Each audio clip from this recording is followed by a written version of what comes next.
கிறிஸ்துவில் பிரியமான சகோதர சகோதரிகளே, அனைவருக்கும் இனிய காலை வணக்கம். சில நடைமுறை பழக்கங்களை நாம் வைத்திருப்பது உண்டு.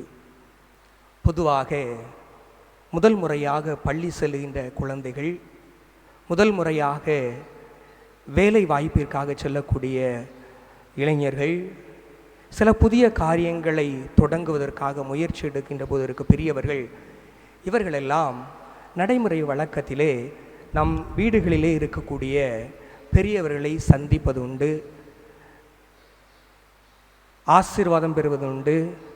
அந்த சந்திப்பின் வழியாக, அந்த ஆசீர்வாதத்தின் வழியாக தான் எடுக்கின்ற முயற்சிகளிலே வெற்றி பெறுவோம்.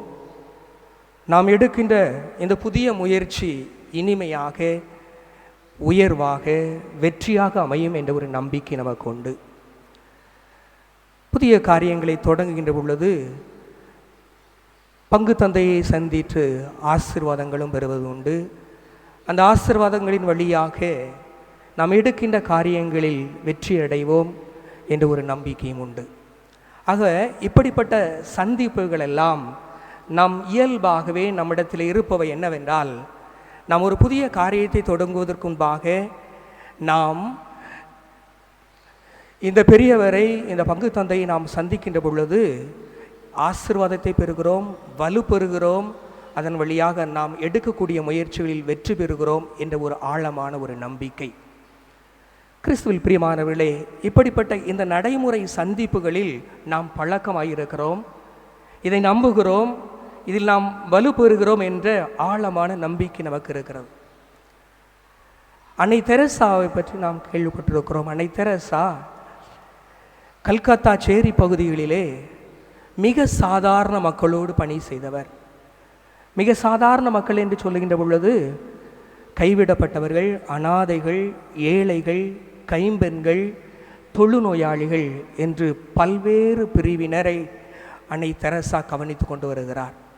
இதில் சமுதாயத்தில் மிகப்பெரிய தாக்கத்தை உருவாக்கியது இந்த தொழுநோயாளிகளை அவர் நேரடியாகவே சென்று தொட்டு அவர்களுக்கு தேவையானதை செய்து அவர்களோடு இருந்து உள்ளத்தில் இருக்கக்கூடிய அந்த காயங்களை அவருடைய உடனிருக்கின்ற நிகழ்வின் வழியாக அவர்களுக்கு மகிழ்வை ஏற்படுத்திய தருணம். இதை பார்த்து உலகமே வியர்ந்தது. எப்படி ஒரு அந்நிய நாட்டு பெண் இந்திய தேசத்திற்கு வந்து மொழி தெரியாத அந்த ஒரு இடத்திலே, அதுவும் இப்படிப்பட்ட ஒரு சாதாரண நிலையில் இருக்கக்கூடிய இந்த மக்களோடு மத்தியில், அதுவும் குறிப்பாக இப்படிப்பட்ட தொழுநோயால் பாதிக்கப்பட்டு உடல் முழுவதும் ரணமாக இருக்கக்கூடிய இந்த உடல்களை தொட்டு அவர்களோடு இருந்து அவர்களுக்கு உணவளித்து பாதுகாப்பது எப்படி சாத்தியமாகும் என்ற ஒரு கேள்வி எல்லா இடத்திலும் இருந்தது. இந்திய தேசத்தினுடைய முதல் பாரத பிரதமராகிய ஜவஹர்லால் நேரு அவர்கள் ஒரு முறை அவரை சந்திக்க போகின்ற பொழுது அன்னை தெரசாவிடத்தில் இதை கேட்கிறார். இப்படிப்பட்ட ஒரு அற்புதமான பணியை, இப்படிப்பட்ட ஒரு காரியத்தை நீங்கள் செய்வதற்கு எங்கே இருந்து இந்த சக்தியை பெறுகிறீர்கள்? எப்படி உங்களுக்கு இந்த ஆற்றல் கிடைக்கிறது? இது ஒரு சாதாரண காரியம் அல்ல. சாதாரண மனிதன் பக்கத்தில் இருக்கிறவர்களிடத்தில் சிறு நோய் இருந்தாலே ஒதுங்கி போகின்ற சூழ்நிலையிலே இருக்கக்கூடிய ஒன்று.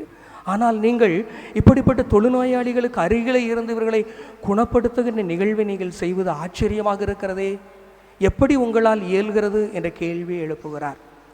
அன்னை தெரசா எந்த பதிலும் சொல்லாமல் அவரை அழைத்து சென்று தான் தினந்தோறும் சந்திக்கின்ற ஒரு நபரை காண்பிக்கின்றார். தன் ஒவ்வொரு நாளும் தன்னுடைய பணியை தொடங்குவதற்கு முன்பாக அவர் யாரை சந்திக்கின்றாரோ அந்த சந்திக்கின்ற நபரை இவருக்கு அறிமுகப்படுத்துகிறார், அழைத்து சுற்ற காண்பிக்கிறார். யாராக இருக்க முடியும்? நற்கருணை ஆண்டவர். அவர் அன்னை தெரசா சொல்லுகிறார், இவரை நான் சந்திக்கிறேன், இவரை நான் சந்திப்பதனால் எனக்கு ஆற்றல் கிடைக்கிறது, இவர் என்னிடத்தில் இந்த புதிய உத்வேகத்தை எனக்கு கொடுக்கிறார், எனக்கு இவர் ஆற்றலை தருகிறார், இவரிடத்திலே நான் சந்திக்கின்ற இந்த சந்திப்பு எனக்கு எல்லாவற்றையும் நிறைவாக செய்வதற்கு ஏதுவாக இருக்கிறது. ஆற்றலை தருகிறது, வலிமையை தருகிறது என்று சொல்கிறார்.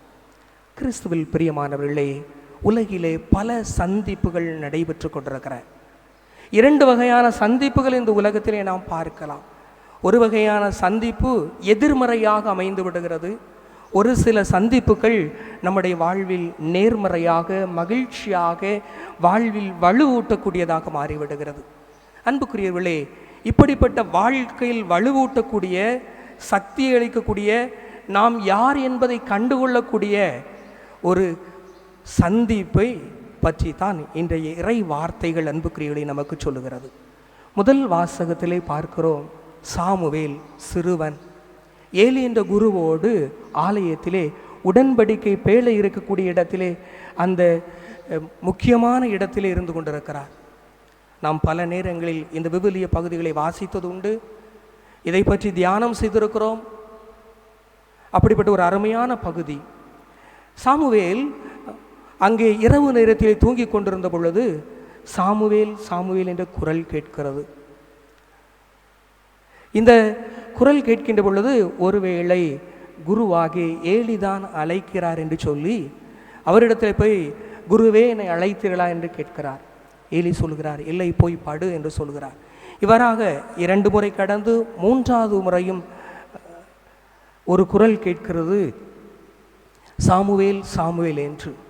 உடனே ஏலி இடத்தில் மீண்டுமாக சாமுவேல் வருகிறார், நீங்கள் என்னை அழைத்தீர்கள் என்று 3வது முறை கேட்கிறார். அப்பொழுது ஏலிக்கு புரிந்து விட்டது, இங்கே ஒரு அற்புதமான சந்திப்பு நிகழ இருக்கிறது, முக்கியமான நிகழ்வு ஒன்று நடக்க இருக்கிறது என்பதை உள்ளத்திலே உணர்ந்து கொள்கிறார் ஏலி.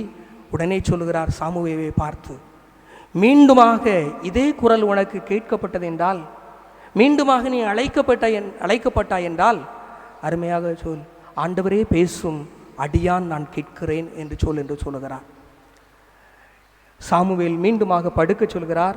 மீண்டும் அதே குரல், சாமுவேல் சாமுவேல். அப்பொழுது தன் குருவாகி ஏலி சொன்னதை திரும்பமாக சொல்கிறார், ஆண்டவரே பேசும், அடியேன் நான் கேட்கிறேன் என்று சொல்கிறார். இந்த சந்திப்பு, இந்த சாமுவேலும் கடவுள், அது யாருடைய குரல்? கடவுளுடைய குரல். இந்த சந்திப்பு, இந்த சாமுவேலும் கடவுளுடைய இந்த சந்திப்பு, அதற்காக இந்த முதல் வாசகத்தின் நிறைவிலே சொல்லப்படுகிறது, சாமுவேலுடைய வார்த்தைகள் தரையில் ஒரு பொழுதும் வீழப்படுவதில்லை. அப்படி என்றால் என்ன அர்த்தம்? அவருடைய வார்த்தைகள் வீணாக போனதில்லை. சாமுவேலுடைய வார்த்தைகள் தரையில் விழுந்து வீணாக போவதில்லை. அது அவ்வளவு வலிமை மிக்கதாக தாவீது என்று சொல்லி அடுத்ததாக சாமுவேல் தன்னுடைய வாழ்க்கையினுடைய நிலைகள் உயர்ந்து கொண்டே செல்கிறது, முக்கியமான இடத்தை பெறுகிறார். சாமுவேல் இந்த சந்திப்பின் வழியாக தன்னை உணர்கிறார், தான் யார் என்பதை உணர்ந்து கொள்கிறார், கடவுளுடைய ஆற்றலை உணர்கிறார். அந்த யார் என்பதை உணர்ந்தவராக தான் பெற்றுக்கொண்ட ஆற்றலை அதை நிறைவாக பயன்படுத்துவதற்காக விரைந்து தன்னுடைய காரியங்களை தன்னுடைய வாழ்வில் தொடர்ந்து நிறைவேற்றுகிறார். கடவுளுக்கு மிக பிரியமானவராக வந்து கொண்டு இருக்கிறார். கிறிஸ்துவில் பிரியமானவர்களே, இப்படிப்பட்ட ஒரு சந்திப்பு சிறுவனாகிய அந்த சாமுவேலை மிக உன்னதவனாக மாற்றிக்கொண்டே செல்கிறது. இன்னை நற்செய்தி வாசகத்தில் அன்புக்குரியவர்களை பார்க்கிறோம். இயேசு அதை கடந்து செல்கின்ற பொழுது யோவான், திருமுழுக்கு யோவான் நின்று கொண்டிருக்கிறார். இயேசு கடந்து செல்கின்ற பொழுது இதோ இறைவனின் செம்மறி என்று அறிமுகப்படுத்துகிறார். சீடர்கள் இருவர் அந்த யோவானின் சீடர்கள் இருவர் இயேசுவை பின்தொடர்கிறார்கள். பார்த்த பொழுது என்ன தேடுகிறீர்கள் என்று யோசிக்கிறார். வந்து பாருங்கள் என்று சொல்லுகிறார்கள். இயேசு அவர்கள் இருவரும் இயேசுவோடு வந்து தங்குகிறார்கள், பார்க்கிறார்கள். மெசியா என்பதை, அவருடைய சந்திப்பு இயேசு யார் என்பதை அவர்களுக்கு சொல்லுகிறது. இயேசு யார் என்பதை அவர்களுக்கு எடுத்து சொல்கிறது. மெசியா என்பதை கண்டுகொள்கிறார்கள். அந்த 2 பேரில் ஒருவர் சீமோன் ராயப்பருடைய சகோதரராகிய அந்திரேயா. இதை பார்த்த பிறகு அடுத்த நாள் முறை தன்னுடைய சகோதரியோ சீமோன் ராயப்பரை சந்தித்துவிட்டு, நாங்கள் மெசியாவை கண்டோம், நாம் போய் சந்திப்போம் என்று சொல்லுகிறார்கள். போய் சந்திக்கும் நினைவுகள் ராயப்பர் புது பெயரை பெறுகிறார் இயேசுவிடமிருந்து. அந்நாள் முதல் இயேசுவோடு இருப்பதில், இயேசுவோடு பயணிப்பதில், தான் சாதாரண ஒரு ஆளாக இருந்தாலும் இயேசுவோடு பயணிக்கின்ற பொழுது தானும் இயேசுவினுடைய வலிமையிலே தொடர்ந்து பங்கெடுப்பதாக உணர்கிறார். ஆகவே இந்த சந்திப்பின் வழியாக ராயப்பர் இயேசுனுடைய அந்த பணி வாழ்வில் சொல்கிறார். இயேசுவும் ராயப்பரை தன்னுடைய சீடர்களில் முதன்மை சீடராக மாற்றுகிறார். கிறிஸ்துவில் பிரியமானவர்கள், இதோடு நின்று விடுவதில்லை. இந்த சந்திப்பின் வழியாக தங்கள் அழைக்கப்பட்டது வழியாக இந்த சாமுவேலும் இந்த சீடர்களும் அதோடு தாங்கள் பெருமை பெற்று விட்டோம் என்பதை நின்று விடவில்லை. தாங்கள் யார் என்பதை உணர்கிறார்கள். தாங்கள் எதற்காக இந்த உலகத்திலே வாழ்கின்றோம் என்பதை உணர்கிறார்கள். அதோடு மட்டுமல்ல, தங்களிடத்திலிருந்து இந்த உலகம் என்ன எதிர்பார்க்கிறது என்பதை கொடுப்பதற்கும் தயாராக இருக்கிறார்கள். தன்னுடைய வாழ்க்கை வீணாக போய்விடக்கூடாது என்பதிலே நிறைவாக தன்னுடைய வாழ்வு பயணத்தை தொடர்ந்து செல்கிறார்கள். பலகீனமானவர்களாக இருந்தாலும், இயலாமையில் இருந்தாலும், சிறுவனாக இருந்தாலும் ஆண்டவருடைய சந்திப்பில் நிறைவு பெறுகிறார்கள், வலிமை பெறுகிறார்கள். அந்த வலிமை அவருடைய வாழ்வில் தொடர்ந்து முன்னேறி செல்ல உதவுகிறதை பார்க்கிறோம். இந்த முன்னேறி செல்கின்ற பாதையில் அன்புக்குரியவர்களே, இங்குதான் நம்மிடத்திலிருந்து என்ன எதிர்பார்ப்பு என்பதை இரண்டாவது வாசகம் கொரிந்தியர் திருமுகத்திலே முதல் புத்தகத்திலே தூய பவுலடிகளார் அருமையாக சொல்லுகிறார். நாம் நமக்குரியவர்கள் அல்ல, இது கடவுளுடைய உறுப்பு, கடவுளுக்கானவர்கள். பல நேரங்களில் அன்புக்குரியவர்களே, நாமும் இந்த சந்திப்புகளை கடவுளை பல நேரங்களிலே சந்திக்க வந்திருக்கிறோம். கடவுளிடத்தில் பல தேவைகளை எடுத்துச் சொல்வதற்காக வந்திருக்கின்ற பொழுதெல்லாம் நாம் யார் என்பதை பல நேரங்களில் நாம் உணராமலே சென்றிருக்கிறோம். நம்மை பற்றி மட்டுமே, நம்முடைய பெருமைகளை பற்றி மட்டுமே பெரிதாக நினைத்திருக்கிறோம். நமக்கு கிடைக்கின்ற ஒரு சில வாய்ப்புகளை கூட நான் என்ற அகந்தையிலே வாழ்ந்து கொண்டவர்களாக இருந்திருக்கிறோம். நான் கடவுளால் படைக்கப்பட்டவன், கடவுளுடைய உறுப்பு, அவரிலே நான் இணைந்திருக்கிற பொழுதுதான் வலிமை பெறுகிறேன் என்பதை பல நேரங்களிலே மறந்து விடுகிறோம். நான் எனது என்ற காரியங்களிலே நம்முடைய சுயநலங்களில் நாம் நிறைந்து விருப்பராக இருக்கிறோம். நாம் வலு இல்லாதவர்களாக குறிப்பிட்ட காலங்களிலே மடிந்து போகக்கூடிய ஒரு சூழ்நிலையை, வாழ்வில் வீழ்ந்து போகக்கூடிய சூழ்நிலை பார்க்கிறோம். கிறிஸ்துவில் பிரியமானவர்களே, அதைத்தான் இந்த இரண்டாவது வாசகத்திலே சொல்லப்படுகிறது. ஆண்டவரோடு சேர்ந்திருப்பவர் அவருடன் உள்ளத்தால் ஒன்றித்திருக்கிறார். 1 கொரிந்தியர் 6வது அதிகாரத்திலே 17வது இறை வார்த்தையிலே ஆண்டவர் என்று நமக்கு இந்த ஒரு அருமையான வார்த்தை சொல்லுகிறார். ஆண்டவரோடு நான் இருக்கிறேன், கோயிலுக்கு போகிறேன், ஜெபம் பண்ணுறேன், எல்லா ஜெபத்தையும் சொல்லிடுவேன், பைபிள் வாசிப்பேன், டெய்லி காலையிலே போய் கோயிலுக்கு போய் நற்கரணை வாங்குகிறேன், ஞாயிற்றுக்கிழமை திருப்பலிகளே நானும் கத்தோலிக் கிறிஸ்தவன் என்று சொல்லி ஆலயத்திற்கு நான் வருவதை பிறர் பார்க்கிறார்கள். இவன் கத்தோலிக் கிறிஸ்தவன், காலையிலே ஆலயத்திற்கு செல்கிறான் ஞாயிற்றுக்கிழமையிலே என்று பார்ப்பதற்காக மட்டுமில்லை. இங்கே வருகின்ற இவர்கள் நாம் இந்த கடவுளை சந்திக்க வருகின்றோம், இந்த இயேசுவை சந்திக்கின்ற வருகின்றோம். இயேசுனுடைய உள்ளத்தை பெற்றவர்களாக நாம் வாழ வேண்டும்.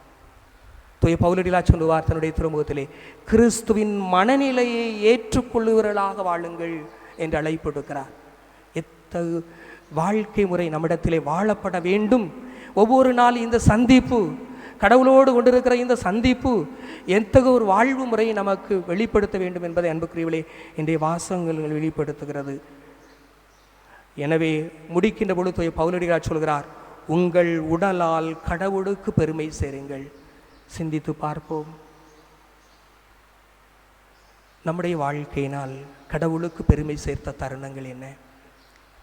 நம்முடைய வாழ்க்கையினால் இவன் கடவுளுக்குரியவன், கடவுளுடைய சாயலில் படைக்கப்பட்டிருக்கிறவன், கடவுளுடைய வார்த்தையை தாங்கி நிற்கிறான் என்று நம்மை சொல்லுகின்ற அளவுக்கு எத்தனை முறை நாம் வாழ்ந்திருக்கிறோம்?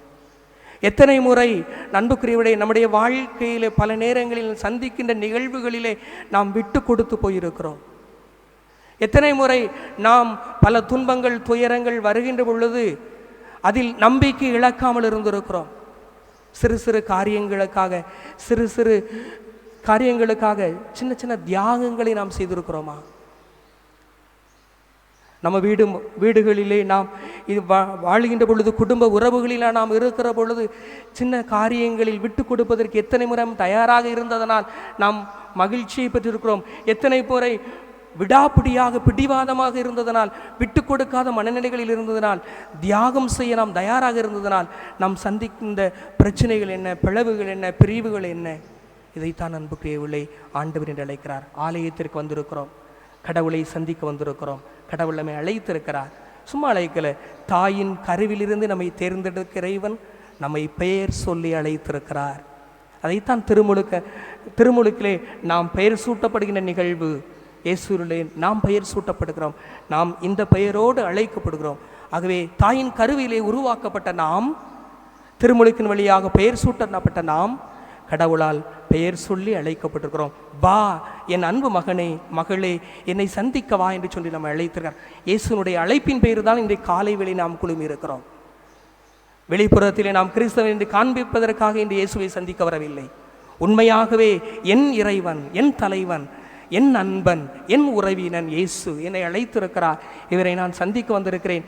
இந்த அழைப்பு ஒரு உன்னதமான அழைப்பு. இந்த சந்திப்பு உன்னதமான ஒரு சந்திப்பு. இதன் வழியாக நான் ஆற்றலை பெற வேண்டும். என்ன மனநிலை மாற்றங்கள் ஏற்பட வேண்டும். வாழ்வு முறைகள் மாற்றப்பட வேண்டும். சில வேளைகளில் விட்டு கொடுக்கின்ற மனநிலைகளை நான் உருவாக்கி கொள்ள வேண்டும். அதன் வழியாக நானும் நிறைவு பெறுகிறேன். நிறைய உள்ளத்திலே தேவையற்ற காரியங்களை உள்ளத்திலே தேங்கி வைக்கின்ற பொழுது நம்முடைய வாழ்வு கொஞ்சம் கொஞ்சமாக அப்படியே வீழ்ந்து போகிறது. நல்ல வகையில் பல வகைகள் தாங்குகின்ற பொழுது நம் இதயம் பூரிப்பால் மகிழ்ச்சி அடைகின்றது. வாழ்வு ஒளிர்கிறது. நாம் மட்டும் மகிழ்வதல்ல, நம்மோடு கூட இருப்பவர்கள் மகிழ்கிறார்கள். அதைத்தான் அன்புக்குரியவர்களே கிறிஸ்தவ வாழ்வு சமூகத்திலே நாம் கடைபிடிக்க அழைக்கப்பட்டிருக்கிறோம். இந்த தருணங்களில் நாம் வீழ்ந்து போகின்ற பொழுது, சோர்வடைகின்ற பொழுது, நம்மோடு இருப்பவர்கள், அருகில் இருப்பவர்கள் கைதூக்கி கொடுப்பதற்காகத்தான் நம்மிடத்தில் அன்பிய வழக்க முறைகள் எல்லாம் இருக்கிறது. இந்த அன்பிய வழக்க முறைகளெல்லாம் ஒருவரை தேற்றுவதற்கு, ஒருவரோடு பகிர்ந்து கொள்வதற்கு, ஒருவரோடு நம்முடைய கஷ்ட துன்பங்களை பகிர்ந்து அதன் மூலியமாக நம்முடைய வாழ்விலே உயர்வடைவதற்கு. நீ என்ற போட்டிகளுக்காக அல்ல அன்பிய வாழ்க்கை முறை.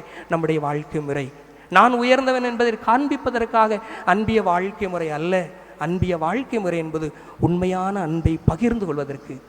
இதை விட்டு தூர இருப்பவர்கள் இணைந்து இருக்கிற பொழுது வாழ்வு மிளிர்கிறது, ஒற்றுமை பலப்பெறுகிறது. வீழ்ந்து கிடக்கிற பொழுது தூக்கி விடுவதற்கு கரங்கள் நம் அருகிலே இருக்கிறதை உணர முடிகிறது.